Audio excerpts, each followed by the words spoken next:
Glória a Deus, igreja. Quem tem sentido a presença do Espírito Santo? Aleluia. O Espírito Santo de Deus está neste lugar, amém? Não é porque você sentiu um arrepio aí, é porque o Senhor disse: onde estiver 2 ou 3 reunidos em meu nome, ali eu estarei no meio deles.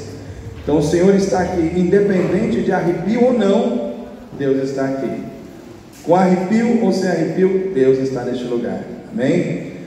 Nós estamos felizes por vermos aqui os irmãos. Sexta-feira Deus fez um movimento santo neste lugar, e eu louvo a Deus pela vida das pessoas que vieram, né? Inclusive a Thaís e a Larissa estão conosco aqui hoje, que vieram aqui na sexta-feira. Deus moveu aqui, e Deus nos mandou entregar um recado à igreja da seguinte forma: que quem Deus chamou para andar na fé, precisa estar preparado para ser provado na fé, né? Então, se você for chamado para andar na fé, Deus vai provar a tua fé. De que maneira? Através da sua obediência, te dando algo extremamente difícil para ser feito. E muitas vezes ali que Deus prova a sua fé, através da sua obediência, na capacidade de fazer algo extremamente difícil, algo que confronta seus sentimentos, algo que confronta situações que você ama profundamente, que você valoriza profundamente. E nós falamos sobre Abraão, quando Deus manda ele sacrificar Isaac, né? O texto diz assim: e depois dessas coisas provou Deus a Abraão e disse: vai a uma das montanhas e sacrifica Isaac, a quem tu amas. É interessante que o Senhor fez questão de dizer isso: a quem tu amas. E para Abraão não foi fácil, e nós falamos sobre tudo isso. Falamos que muitas vezes Deus pede coisas difíceis para provar o nosso coração. Ele pediu para Naamã 7 mergulhos, aonde, irmãos? Rio Jordão. Naamã quase desistiu, ficou nervoso, bravo, com raiva, né? Mas obedeceu, né? E por fim nós falamos do Senhor Jesus. O Senhor disse: preciso que alguém desça para morrer e para salvar a humanidade. Vai ter que sofrer, vai ter que ser humilhado, vai ter que passar pelo Getsemane, vai ter que passar pelo deserto, vai ter que ser tentado pelo diabo, mas vai ter que ser pregado numa cruz, vai ter que se entregar inteiramente à morte, derramar o sangue para que a humanidade seja salva. Então Jesus também teve que fazer algo extremamente difícil, né? Queridos, nessa noite eu quero trazer uma palavra para os irmãos, que eu fiz um vídeo esses dias sobre essa palavra, que é o julgamento de Deus.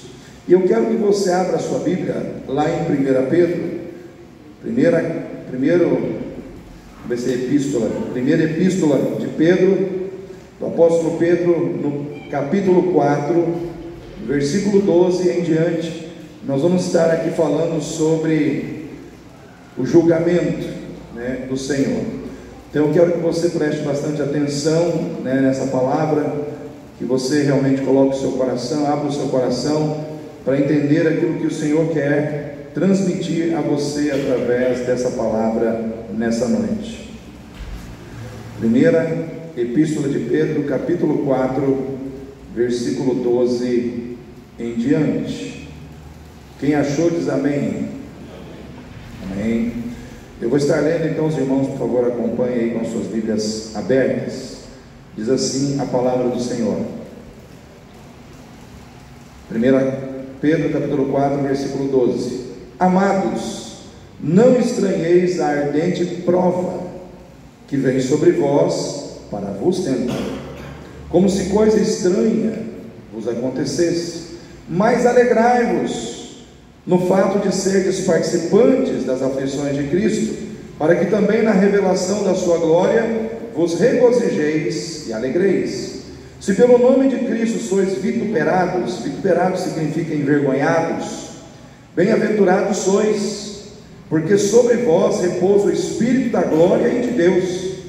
Quanto a eles, é ele sim blasfemado, mas quanto a vós, é glorificado. Que nenhum de vós padeça como homicida, ou ladrão, ou malfeitor, ou como o que se intromete em negócios alheios. Mas se padece como cristão, não se envergonhe, antes glorifique a Deus nesta parte, porque já é tempo que comece o julgamento pela casa de Deus.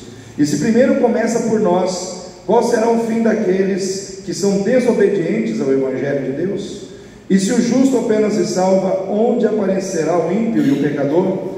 Portanto, também os que padecem segundo a vontade de Deus, encomende-lhe as suas almas como ao fiel Criador, fazendo o bem. Amém, igreja?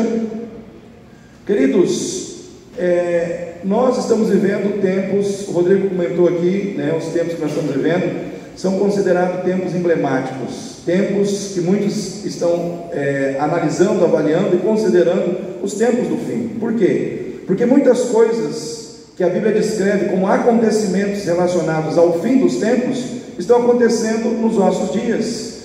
Guerras e rumores de guerra, Ucrânia e Rússia, Israel e esse grupo terrorista, do Hamas.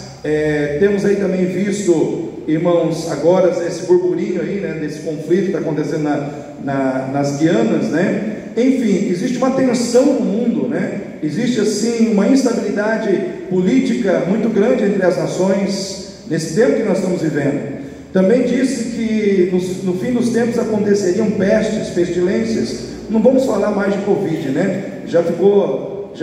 mas aconteceu a Covid. Pode ser que aconteça uma outra situação semelhante? Pode ser, irmãos, mas nós estamos vivendo dias catastróficos, O aquecimento global, por exemplo, esse fenômeno que está envolvendo toda a humanidade, ele está criando uma desordem no ecossistema do planeta, são as calotas polares derretendo, o nível das águas do mar subindo, e está havendo uma desordem climática em todo o planeta. Em alguns lugares chove demais, em outros chove de menos. Então você tem seca num ponto, você tem enchente em outro, e assim vão acontecendo o que? Destruição, situações difíceis estão acontecendo em todos os lugares do mundo. E aí nós temos que parar para pensar, nós estamos vendo tudo isso acontecer, e aí, qual que é a minha atitude? Será que Deus está esperando de mim?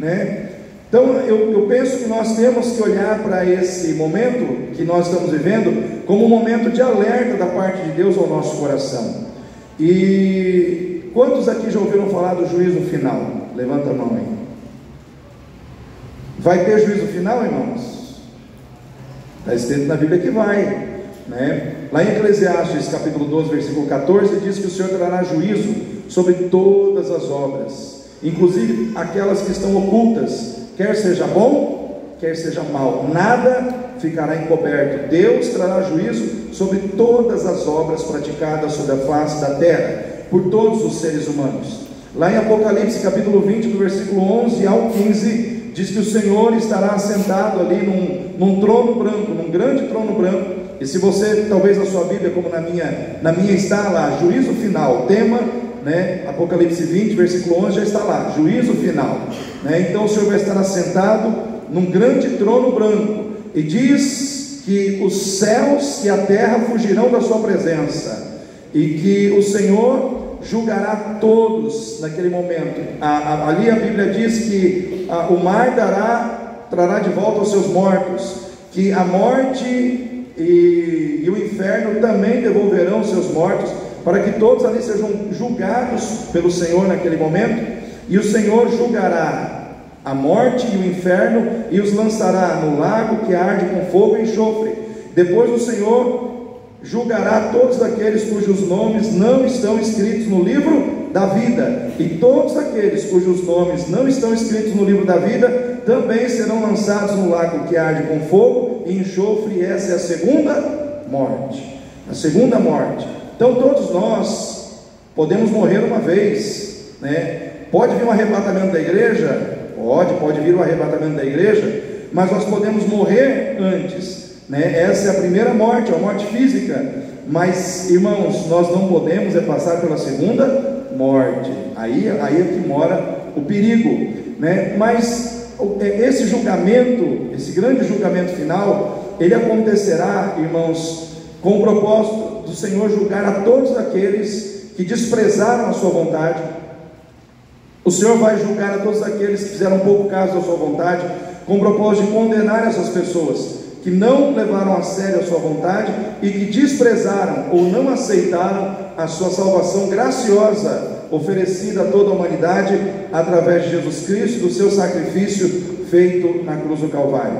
Não somente aqueles que disseram não a Jesus, mas aqueles que chegaram a aceitar, mas no meio do caminho apostataram da fé. Porque diz a palavra de Deus que nem todos que estavam dentro da casa de Deus vão chegar ao fim da sua caminhada com Deus. E é aí que mora o perigo. Porque, irmãos, eu vejo assim, nós que estamos aqui hoje, nós temos que ficar atentos a essas questões, porque elas envolvem a nossa vida.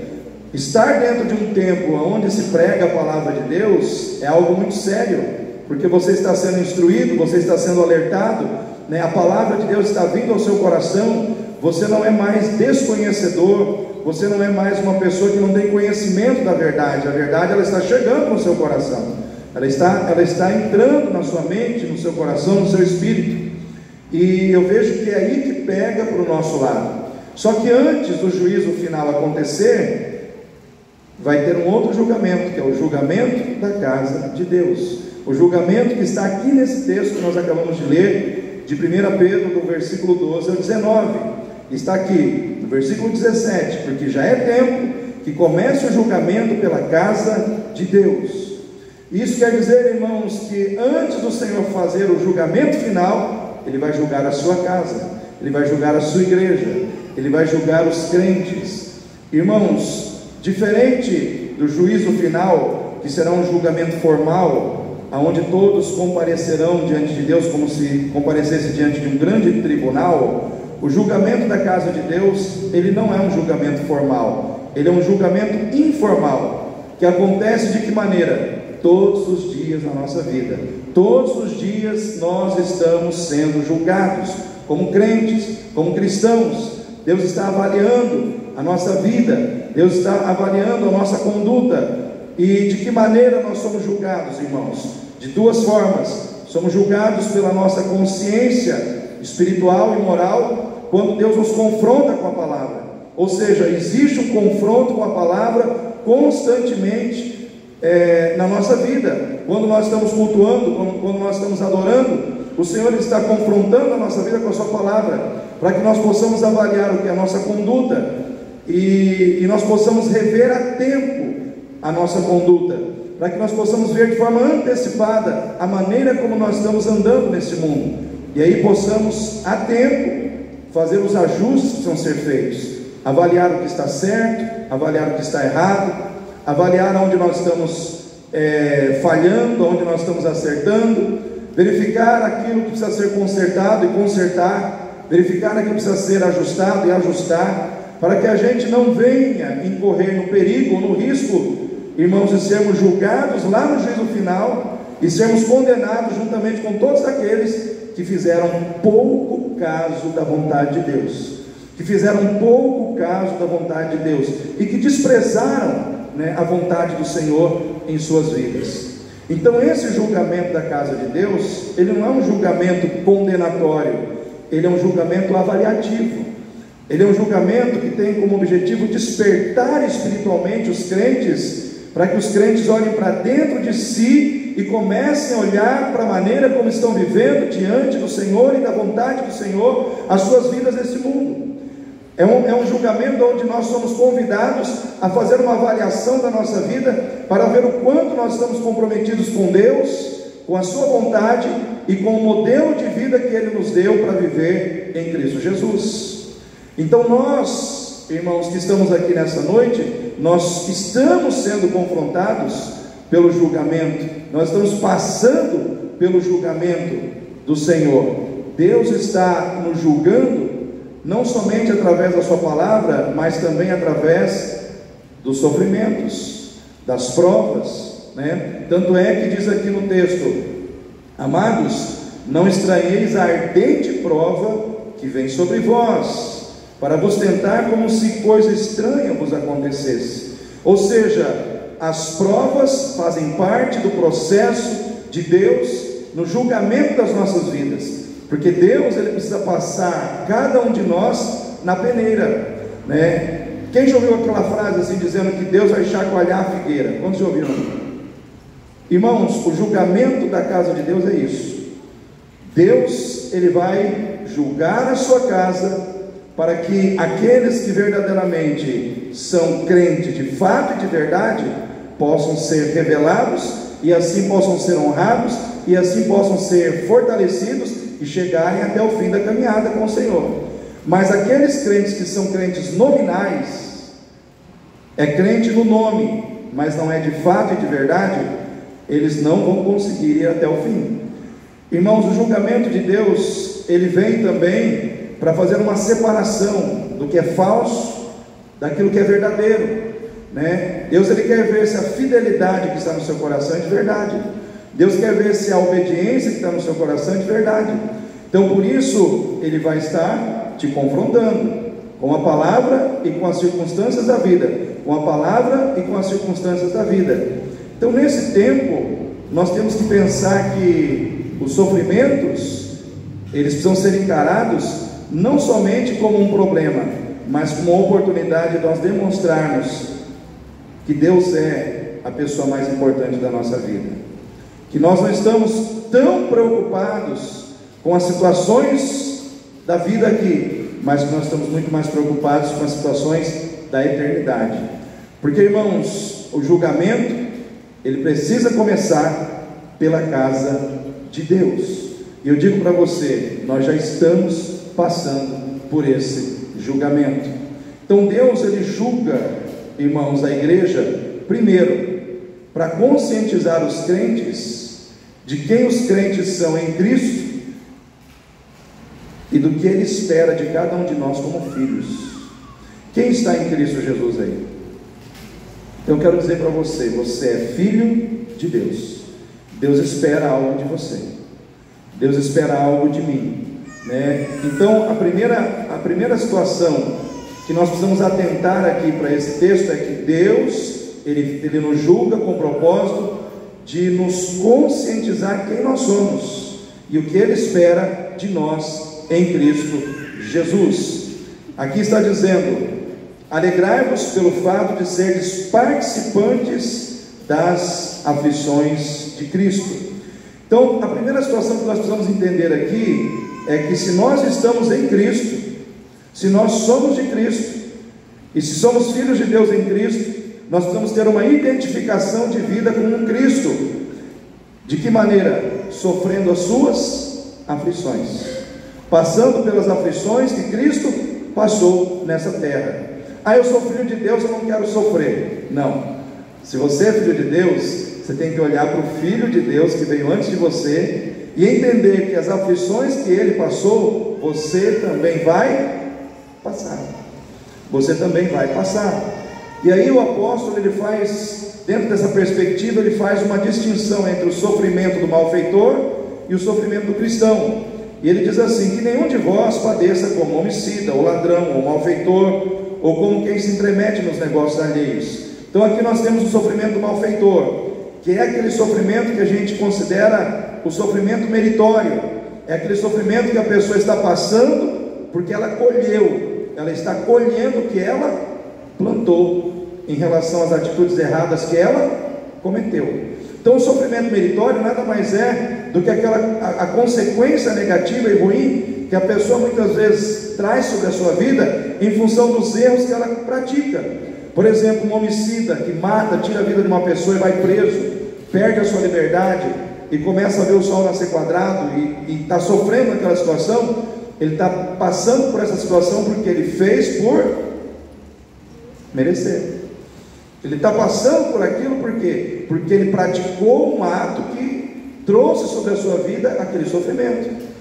Uma pessoa que roubou e está na mesma situação também está colhendo a mesma situação, ou seja, um sofrimento que vem como consequência das atitudes erradas da pessoa.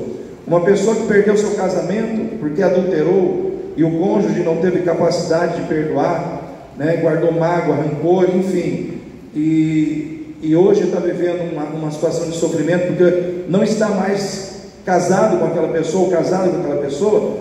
está colhendo o fruto das suas ações. Então o sofrimento meritório é aquele que a pessoa fez algo errado e ela está colhendo as consequências dos seus erros em forma de sofrimento. Mas o sofrimento do cristão não tem nada a ver com isso. O sofrimento do cristão que é apontado aqui, que é aquele sofrimento em que a pessoa está vivendo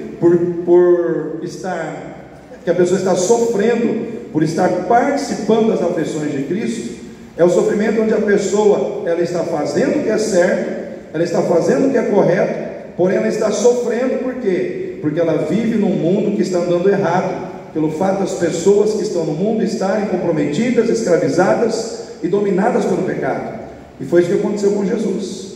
Quando Jesus veio ao mundo, ele veio para um mundo de pessoas que estavam comprometidas, dominadas e escravizadas pelo pecado. Desde a pessoa que estava na camada mais baixa da sociedade, a pessoa mais humilde, até aquela que estava na camada mais alta da sociedade, todos estavam corrompidos, dominados, escravizados pelo pecado.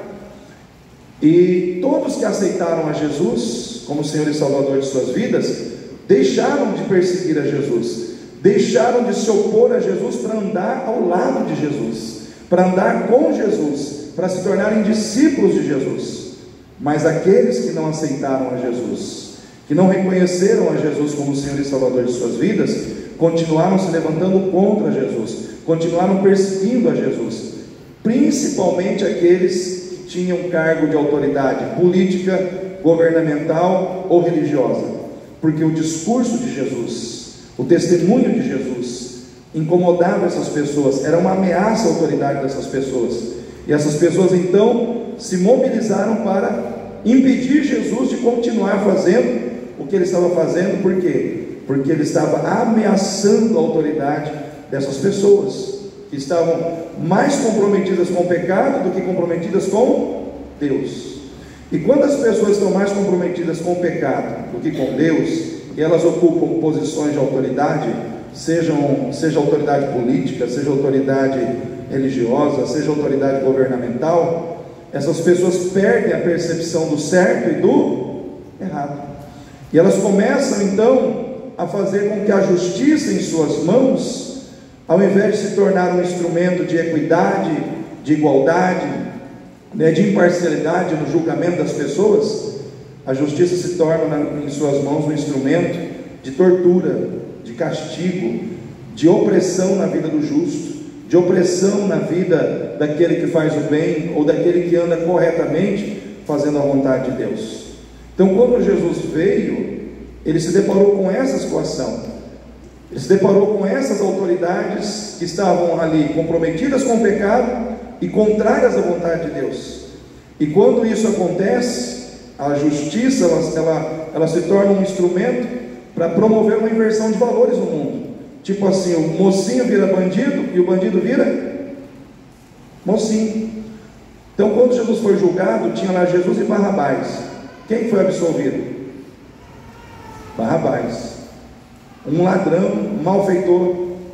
E Jesus, que não tinha cometido um pecado sequer, foi condenado. Então, Jesus viveu nesse mundo e nesse contexto, onde ele foi vítima da injustiça do ímpio. De certa forma, Jesus, servindo a Deus, fazendo a vontade de Deus, ele foi vítima da injustiça dos homens ímpios, daqueles que estavam comprometidos com o pecado e não com Deus. Pastor, por que o senhor está falando tudo isso? Porque o texto diz que nós temos que compartilhar das aflições de quem, irmãos? De Cristo. Se isso aconteceu com Jesus lá naquela época, isso não vai acontecer com a gente hoje, irmãos? Será que hoje nós não vivemos num mundo onde as autoridades muitas vezes, da mesma forma que aconteceu na época de Jesus, não estão fazendo da justiça um instrumento para fazer uma inversão de valores, onde mocinho vira bandido e bandido vira mocinho? Sim ou não, irmãos? Será que isso está acontecendo hoje? Será que nós estamos vivendo num mundo onde muitas vezes nós nos sentimos inseguros, desprotegidos, porque a justiça que deveria nos servir, porque estamos fazendo bem, ela está sendo usada contra nós? Quem já teve essa sensação aí? É o mundo onde nós estamos vivendo. Só que nós temos que parar para entender uma verdade, talvez não esteja explícita no texto, mas que ela está implícita para nós aqui hoje, é que o julgamento da casa de Deus, o julgamento do justo, muitas vezes Deus executa pela mão do ímpio. Vou repetir, às vezes Deus julga o justo usando as mãos do ímpio. Nossa, pastor, nunca parei para pensar nisso. Pois pense nisso hoje, porque na época de Jesus os ímpios estavam no poder, sim ou não, irmãos? E hoje, quem está no poder é só cristão? É só quem serve a Deus? Não, irmãos. Seria muita ingenuidade da nossa parte achar que Deus colocaria no mundo só pessoas dele para governar o mundo. Não. O ímpio, ele tem acesso ao poder, e Deus permite que o ímpio suba ao poder, para que nós, como justos, passemos por esse mundo, passando pela experiência de muitas vezes sofrermos a injustiça que vem daqueles que estão vivendo na impiedade. Com que propósito? Para provar o nosso coração. Para provar o nosso coração. Porque quando a gente olha para essa situação, o nosso coração, ele é tentado a se indignar, sim ou não? O nosso coração é tentado, irmãos, a desanimar. O nosso coração muitas vezes é tentado a descrer de que vale a pena fazer o bem, porque a gente só vê o ímpio prosperando, a gente só vê aquele que faz maldade crescendo, prosperando, avançando, conquistando, e aquele que está fazendo bem, aparentemente não está se dando bem. Mas é aí que nós temos que permanecer firmes, crendo que vale a pena continuar fazendo o bem. Por quê? Porque nós não estamos aqui para esperar das mãos dos homens, mas das mãos de Deus. Amém? Quem aqui está esperando das mãos de Deus? Às vezes a gente não percebe, mas Deus está fazendo justiça usando o ímpio, permitindo que o ímpio tenha autoridade de nos ferir, permitindo que o ímpio tenha autoridade para nos prejudicar. Mas pastor, Deus permite, irmão, permite. Por quê? Porque Deus, ele está interessado numa única coisa só na sua vida. Ele quer saber se a sua fidelidade a Ele, ela é permanente. Ele quer saber se a sua fidelidade a Ele, ela vai persistir até o fim. Você vai passar pela prova, você vai passar pela tentação, mas vai continuar sendo fiel a Deus até o fim. Porque Jesus, ele foi condenado injustamente, Jesus foi ferido injustamente, Jesus foi maltratado injustamente, mas ele permaneceu fiel ao Pai até o fim. E Deus o exaltou sobremaneira. Ele deu um nome que é sobre todo nome. O que eu quero dizer para você nessa noite? Passe pelos sofrimentos que Jesus passou. Pastor, eu posso defender a justiça, deve defender a justiça, deve defender a verdade, sempre aonde você estiver. Você está no mundo exatamente para isso, defender a justiça, defender a verdade. E se eu sofrer por causa disso, sofra crendo que Deus vai estar contigo, sofra crendo que o Senhor está te julgando, e à medida que você permanece fiel aos seus valores, à medida que você permanece fiel ao seu reino, à medida que você permanece fiel à sua vontade, você está sendo julgado, mas você está sendo aprovado. Então não estranheis a ardente prova que vem sobre vós, como se coisa estranha vos acontecesse, mas alegrai-vos pelo fato de seres participantes das aflições de Cristo, para que também na revelação da sua glória vos regozijeis e alegreis. Se pelo nome de Cristo sois vituperados, envergonhados, bem-aventurados sois, porque sobre vós repousa o Espírito da glória de Deus. Quanto a eles, é ele sim blasfemado, mas quanto a vós é glorificado. Ou seja, quando alguém te persegue, por amor a Cristo, você está sendo perseguido porque ama a Cristo, porque o seu compromisso de servir a Cristo está em primeiro lugar, a Bíblia diz que aqueles que te perseguem estão blasfemando de Jesus. Na boca dessas pessoas, na vida dessas pessoas, Jesus é blasfemado, mas à medida que você permanece fiel a Deus, dizendo: apesar da perseguição, eu estou com Cristo, na sua vida Cristo é glorificado, na sua vida Cristo é exaltado. Mas você tem que ter peito para passar pelas aflições, você tem que ter disposição de enfrentar as dificuldades, porque é o seguinte: duas situações virão sobre a tua vida: provas através de sofrimentos, para verificar se você vai permanecer crendo que no sofrimento existe um Deus para cuidar de você, e tentação, no sentido de corromper o teu coração, tipo assim, fazer você olhar para o ímpio e invejar o que? A prosperidade do ímpio, querer a prosperidade que ele tem, se sujeitando a fazer as mesmas coisas que ele faz. Ou seja, de um lado você é tentado a desanimar e a desistir porque você está sofrendo, do outro você é tentado a se corromper porque você está vendo o ímpio prosperar e você quer prosperar também. Você não quer, como cristão, amargar a situação de estar sofrendo perdas financeiras, perdas materiais, e ao mesmo tempo você está vendo o outro que está fazendo as coisas erradas prosperar, e aí o seu coração começa a ceder à tentação. Não, eu também vou por esse caminho.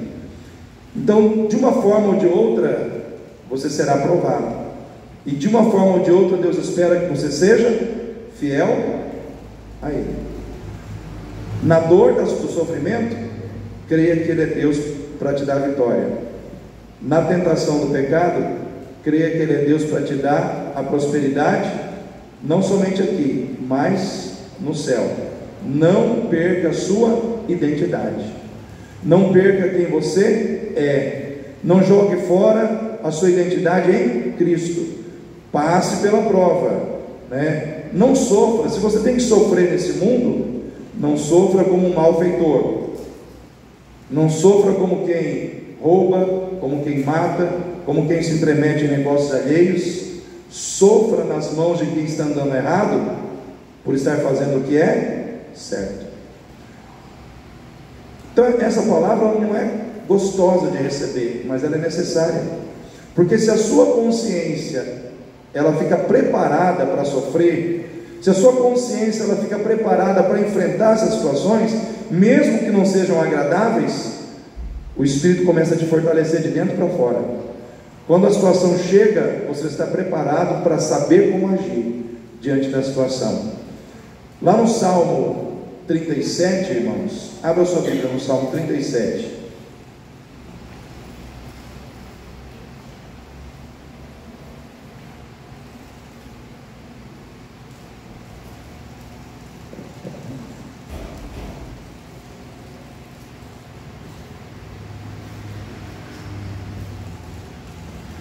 Salmo 37, versículo 1, diz assim: não te indignes por causa de quem?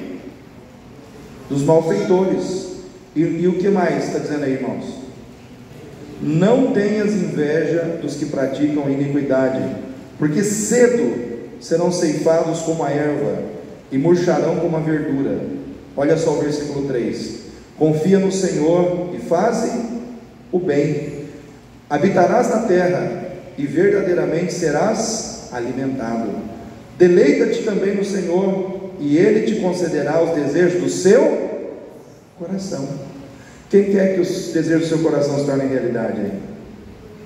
Deleita-te no Senhor, alegra-te no Senhor, deleita-te na vontade do Senhor, faz o bem, não tenha inveja de quem está prosperando na maldade, não te indignes por causa dos malfeitores, mas deleita-te no Senhor e confia nele, porque o Senhor diz que você habitará na terra, será alimentado e os desejos do seu coração serão atendidos. É isso que Deus tem para a tua vida, é isso que Deus tem para a minha vida, mas nós temos que passar por essas situações entendendo que nós temos que trazer sobre nós uma identificação de vida com Cristo, sofrendo as suas aflições. Jesus foi injustiçado, eu também serei. Jesus foi vítima da injustiça das autoridades, eu também serei. Jesus foi vítima da perseguição daqueles que não aceitavam o plano da salvação pela graça, eu também serei. Mas eu não posso desanimar. Por quê? Porque eu estou vivendo em Cristo. E assim como Cristo passou por esses sofrimentos, mas foi glorificado na eternidade, eu também serei glorificado com Ele. É isso que a Bíblia diz. Sofra com Cristo aqui, para que quando Ele se manifestar, você seja glorificado na sua manifestação, né? A identificação com Ele é aqui, mas também é na eternidade. Segundo, irmãos, Deus Ele nos julga para remover da nossa vida aquilo que nos afasta dele, aquilo que gera em nós, irmãos, o engano religioso, e que pode nos colocar numa situação em que nós podemos nos perder espiritualmente e chegarmos no juízo final, e ali participarmos do juízo final condenado com os ímpios. Deus não quer. Aquele que aceitou a Cristo, aquele que está debaixo da graça, ele não entra em condenação. Aquele que serviu a Deus nesse mundo e andou com Cristo e foi fiel a Deus até o fim, vai estar no juízo final, mas não será julgado. Vai participar, mas não será julgado. Mas aquele que se afastou de Deus, aquele que rejeitou a vontade de Deus, pode ser julgado e condenado no final. Então Deus nos julga hoje para tirar da nossa vida aquilo que pode nos afastar da sua presença. E a primeira coisa que Deus tira da nossa vida quando Ele nos julga é a hipocrisia. Fala com o seu irmão aí, cuidado com a hipocrisia, irmão. Pode falar aí, cuidado com a hipocrisia.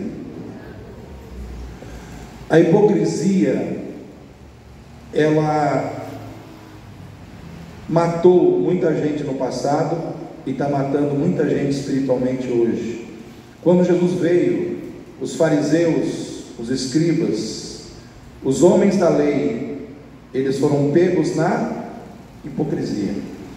O que a hipocrisia faz na vida de uma pessoa? Ela tira o seu crédito, ela descredencia a pessoa, por revelar que a pessoa vive uma incoerência entre aquilo que ela fala e aquilo que ela pratica. A pessoa fala uma coisa e vive outra. Isso é hipocrisia. E existem várias situações diferentes em relação à manifestação da hipocrisia. Por exemplo, um cristão que julga o outro porque fofocou, mas mentiu e agiu com desonestidade, ele está sendo? Tem hipocrisia aí? Né? Um político que acusa o outro porque roubou, mas ele roubou 2 vezes mais, tem hipocrisia aí? E assim por diante, irmãos. A hipocrisia, ela está presente em todos os ambientes, e infelizmente também na igreja de Cristo. Então, quando a hipocrisia ela entra na vida das pessoas, ela cega as pessoas, para que as pessoas não vejam os seus erros, mas vejam o erro dos outros. Quando os religiosos pegaram a mulher em adultério, o que eles fizeram, irmãos? Levaram a mulher até Jesus, e eles estavam com, o que eles tinham nas mãos? Pedras, e eles estavam prontos para apedrejar aquela mulher, porque na lei estava dizendo que alguém que era pego em adultério tinha que ser apedrejado. Só que Jesus disse algo assim que foi fenomenal, porque eles perguntaram para Jesus o que eles deveriam fazer com a mulher, e esperavam que Jesus autorizasse o seu apedrejamento, e era uma saia justa ali para Jesus, né? Só que Jesus fez algo totalmente inesperado. Jesus simplesmente disse assim: quem não tem pecados, atire a primeira pedra. Naquele momento Jesus fez o povo olhar para onde? Para dentro de si. Estava todo mundo olhando para a mulher, esqueceram de olhar para dentro de suas vidas. Quando Deus nos julga, Ele faz isso com a gente. Ele faz com que a gente olhe para dentro da nossa vida. Você realmente está em condição de julgar? Você realmente está em condição de apedrejar? Você realmente está em condição de estender a mão sobre aquela pessoa? É isso que o Senhor faz. Ele faz a gente olhar para dentro de nós. E quando eles fizeram isso, as pedras caíram, porque eles perceberam que estavam agindo com hipocrisia. A hipocrisia é algo que muitas vezes, irmãos, pode estar matando muita gente dentro da igreja. Tem muita gente, talvez, dentro da igreja que está vivendo de aparências. Tem muita gente dentro da igreja que muitas vezes está julgando, apontando, condenando pessoas, mas não está olhando para dentro de si, não está reconhecendo os seus erros, não está pedindo perdão a Deus, não está se arrependendo dos seus pecados. Por quê? Porque a hipocrisia entrou. E o Senhor, Ele está confrontando o nosso coração para que a gente antecipadamente faça um pré-julgamento, porque Deus não quer que a gente seja condenado aonde, irmãos? No juízo? No juízo final. Deus está te julgando hoje para você arrumar as coisas hoje, para você consertar hoje, para você colocar em ordem a sua casa hoje. Por quê? Porque nós precisamos a cada dia avaliar os rumos da nossa vida. Se você abre a sua Bíblia no Salmo 50, abra a sua Bíblia no Salmo 50. Vamos ler Bíblia um pouco hoje.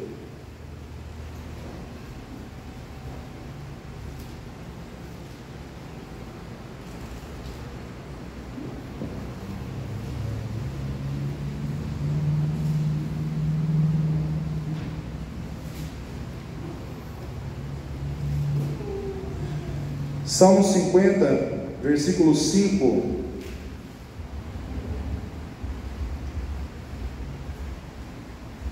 Eu vou ler aqui os 5, o 6 e o 7. Depois eu vou pular lá para o 15, porque do versículo 8 ao 14, o Senhor fala dos sacrifícios de animais, dizendo que Ele não precisa de sacrifício de animais, porque os animais são todos dele. O boi é dele, as aves é dele, tudo é dele, né? Então, o que o Senhor diz aqui no versículo 5? Ajuntai-me os meus santos, aqueles que fizeram comigo uma aliança com sacrifícios, e os céus anunciarão a sua justiça, pois Deus mesmo é o juiz. Deus mesmo é o juiz. Ouve, povo meu, e eu falarei, ó Israel, e eu protestarei contra ti. Sou Deus, sou teu Deus. Sou Deus, sou teu Deus. Versículo 15: Invoca-me no dia da angústia, eu te livrarei, e tu me glorificarás. Mas ao ímpio, diz Deus, que fazes tu em recitar os meus estatutos, e em tomar a minha aliança na tua boca, visto que odeias a correção, e lanças as minhas palavras para detrás de ti? Quando vês o ladrão, consentes com ele, e tens a tua parte com os adúlteros. Soltas a tua boca para o mal, e a tua língua compõe o engano. Assentas-te falar contra o teu irmão, falas mal contra o filho da tua mãe. Estas coisas tem feito, e eu me calei. Pensavas que era tal como tu, mas eu te repreenderei, e as porei por ordem diante dos teus olhos. Ouvi, pois, isto, vós que vos esqueceis de Deus, para que eu vos não faça em pedaços, sem haver quem vos livre. Sem haver quem vos livre. Olha só o que o Senhor está falando com o seu povo, irmãos. Isso aqui é um julgamento. Deus falou assim: ajunta os santos, eu julgarei o meu povo. E o Senhor diz assim: ao ímpio, as minhas palavras na tua boca não caem bem. Por quê? Porque você fala uma coisa, mas você faz outra totalmente diferente. O que o Senhor está dizendo aqui, irmãos? Que Ele via na boca do seu povo. Quando Ele fala ímpio aqui, Ele está falando do justo que estava vivendo como ímpio. Ele está falando com Israel, Ele está falando com o povo escolhido, com os seus santos. Ele está dizendo assim: você que é justo, mas está vivendo como ímpio, eu não vou te julgar como justo, eu vou te julgar como ímpio. E ao ímpio, né, eu digo assim: essas coisas você tem feito, e eu te repreenderei. Porém, ordem as coisas diante dos teus olhos. Ouvi, pois, isto, vós que esqueceis de Deus, para que eu não vos faça em pedaços, sem haver quem vos livre. O que o Senhor está dizendo aqui, irmãos? Que ele viu a lei dele na boca do povo, mas ele não viu a lei dele na vida do povo. Vocês estão falando da minha lei, vocês conhecem. Quando eu olho para a vida de vocês, eu vejo que na mente de vocês conhecem a minha lei, e vocês recitam a minha lei, mas quando eu olho para a vida de vocês, eu não vejo a minha lei, eu não vejo a prática da minha lei. Sabe o que o Senhor estava vendo, irmãos? Hipocrisia, aquela situação do povo conhecer a vontade de Deus, mas ele olhava para o coração do povo e não via vontade no coração do povo em praticar, em colocar em prática a vontade de Deus em suas vidas. E isso é terrível, quando nós, como povo de Deus, sabemos o que Deus quer de nós, mas não temos vontade de fazer o que Deus quer que a gente faça. Isso nos coloca na condição de ímpio. Sabe aquela pessoa que Deus fala para ela perdoar? Ela ouve, mas ela não perdoa. O que ela está fazendo? Ela está passando por cima da palavra de Deus. Em outras palavras, como o Senhor diz aqui, você joga a minha palavra para trás de ti. Você odeia ser corrigido, você odeia que eu fale com você e te corrija.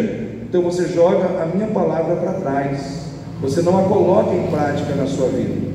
Então o Senhor está dizendo: ouve isso, vós que esqueceis de Deus, para que eu não vos faça em pedaços. Em outras palavras, Ele está dizendo assim: eu não quero fazer mal a vocês, mas vocês precisam mudar. Vocês precisam mudar o seu comportamento para com a minha palavra. Então, irmãos, o julgamento de Deus ele vem como um alerta, como um despertamento, né? Nós não podemos permitir, irmãos, que a gente seja aquele tipo de pessoa que conhece, que sabe o que Deus quer, mas não faz, não pratica. Quantas coisas Deus tem falado com você, mas você não tem praticado?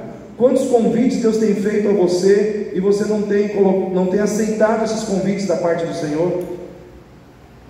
Então nós que estamos aqui, estamos sendo confrontados por Deus, para que a gente possa tirar da nossa vida aquilo que nos atrapalha espiritualmente, e uma das coisas é a hipocrisia.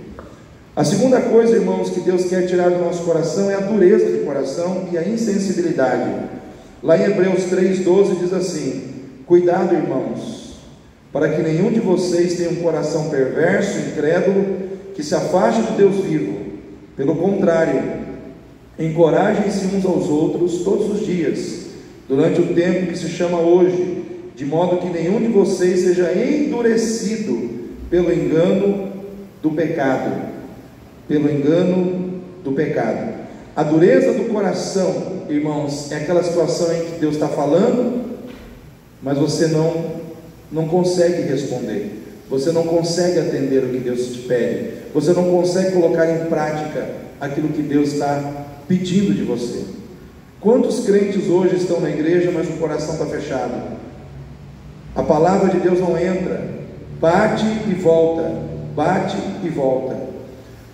Semana passada, Deus usou a pastora aqui, a Suene, para falar sobre maturidade conosco, que nós precisamos crescer, que a igreja, que os crentes não podem mais ficar bebendo leite, né? Que a gente precisa comer comida mais sólida, que a gente não pode ficar mais nas mesmas coisas, nas mesmas atitudes, a vida inteira.